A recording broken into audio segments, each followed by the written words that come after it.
Do not be afraid. I am the cure.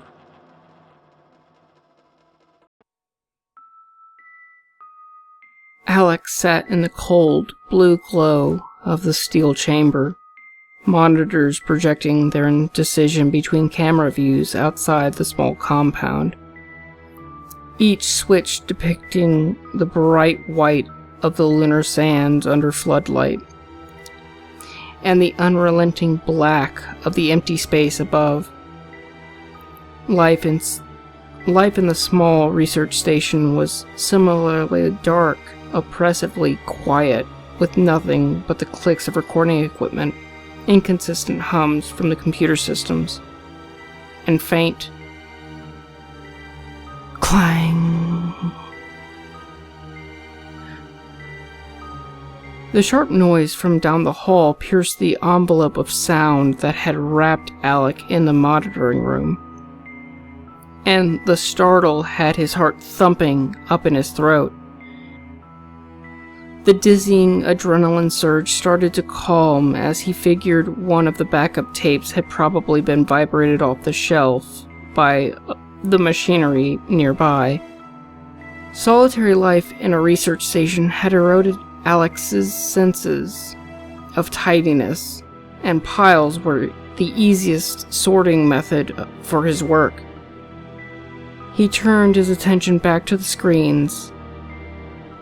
The wide screen to the left was depicting a grid of all camera views in small format. Something on feed 42A caught his attention. 42A, a form was standing below the camera, looking up, motionless. Humanoid by the looks of it. What would be the head seemed slightly tilted. Alec brought it up on the center view to get a better look, and felt his stomach twist violently in fear. It was standing still, staring with empty sockets amid a freeze-dried and cracked face of blue skin. It was morbidly recognizable, just enough facial features of his late assistant to make him remember the accident, the airlock seal and the guilt, the attempt to bury the evidence, and the endless solitude that had resulted. The tilt, obscenely fatal in its arrangement, was due to a neck fracture that had been sustained when the compartment depressurized. The eyes had burst or shriveled with the change. Alec was never sure. He didn't want to think about it when he had put on his suit and driven the corpse out into the dunes, the direction faced by camera 42A. He had looked at the flash-frozen skin and abhorrent shapes from the pressure changes as little as possible. But now he was staring right into the same grotesque death that had decided to come back. Why? And why was the body just standing there, staring, so motionless, so frozen? Frozen? Clang! Frozen. It wasn't standing still. The feed was frozen. The time stamp on the video wasn't moving. It was stuck at 16:25. Alex's fears and mind raced as he looked to the right to check the current clock. 16:40. Clang! The noise, the time, the rest of the feeds, those that were alive, hadn't shown anything. Alec began to panic, and there was an airlock near 42A. One of a pair. The sister airlock had been his assistant's coffin. He brought up the access logs, noting with dread that all access keypads had been left active as there had never been anything to keep out. No one knew the codes, but the two researchers. 16:28. Access granted. Login. S. Richards. Code. Inside, it had gained entry 12 minutes ago. No. Wait, not inside, breathed Alec, with limited relief. There was no subsequent entry for the inner door. It was still in the airlock. The noise must be it beating on the door.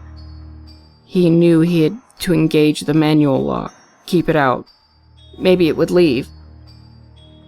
Summoning up any shred of courage he could manage, Alec stepped out to the monitoring room and turned to face down the sterile metal hallway that ended at the twin airlocks. The black sheen of the thick internal security barrier covered the left entry, while the functional right door sat uncovered, naked and foreboding. The frosted, thick plexiglass porthole was empty. No hollow eyes, no broken neck, or blue, flaky skin staring back at him like with the camera. Just silence and solitude. The silence. The staccato death knell had stopped. Unsure of what this meant, Alec walked towards the door, an undecided pace between hurried reaching the lock mechanism and freezing in place with fear.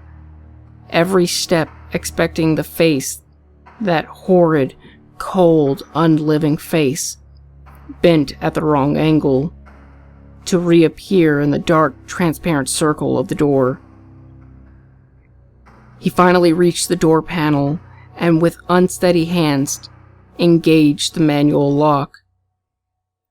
He even dared to peek out the porthole just to confirm that it had left. Nothing to see, just the empty airlock and open expanse of sterile, lit moonscape outside the external hatch, which sat halfway ajar. A light breeze crept down the hall and stirred Alex's unkempt hair ever so slightly against the back of his neck as he continued to stare out in fear and disbelief. It dawned on him as he heard the approaching shuffle of ragged boots on the metal, planking back down the hall. The only breezes in the pressurized facility came from the airlock use, rooted in fear, catching hints of ragged research uniform and broken skin behind his own reflection in the porthole. He began to reach again for the airlock door panel.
Hello there, my lovely patients. This is Dr. Creepypasta. I do hope you enjoyed the video, and if you did, leave a like, a comment, and subscribe for The Cure. Don't forget to click on that bell icon so that way you know when your next appointment will be. Other than that, I do hope you have a great rest of your day and/or evening. Stay safe and enjoy The Cure.